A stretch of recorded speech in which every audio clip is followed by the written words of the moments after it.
This has to be Some frustrating. of the longest and most frustrating security lines travelers have ever seen are getting longer this morning at some of America's biggest airports. There's priorities, and this is one of them. This is crazy. To help, the Trump administration says it's sending in hundreds of ICE agents. We're simply there to help TSA do their job in areas that don't need their specialized expertise, such as, screening through the X-ray machine. Not training that, we won't do that. The president is blaming Democrats for not funding the Department of Homeland Security, saying on Monday ICE will be going to airports to help our wonderful TSA agents who have stayed on the job. But Democrats have offered to pay TSA officers in every part of Homeland Security except for ICE and Border Control, and Republicans are rejecting that deal.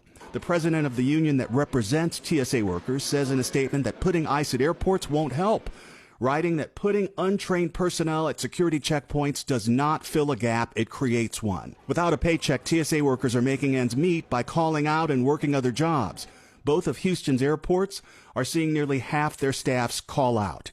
New Orleans, Atlanta, and JFK, all more than 30%. Those call-outs are leading to painful scenes like these. This is crazy. Long lines in New Orleans stretching deep into parking garages. Maybe 2 hours, you kind of lose track. And this was the line in Atlanta. Travelers reporting wait times of 153 minutes. It was massive. I've never seen anything like it. Katrina Terrell got to the airport 3 hours early for her flight out of Atlanta, but couldn't make it through this winding TSA line in time and missed her flight. Our flight was at 11:10. However, when it started getting to 10:45, I said, we're not going to make this flight.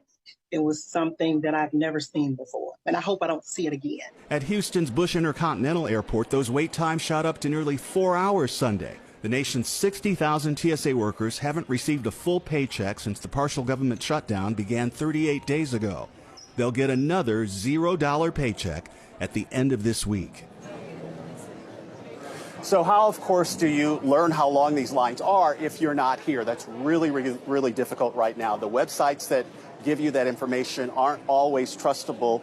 There are frequent flyer groups that people belong to where there are people who are members of those groups on Facebook, for example, giving real-time information and photos. That's helpful.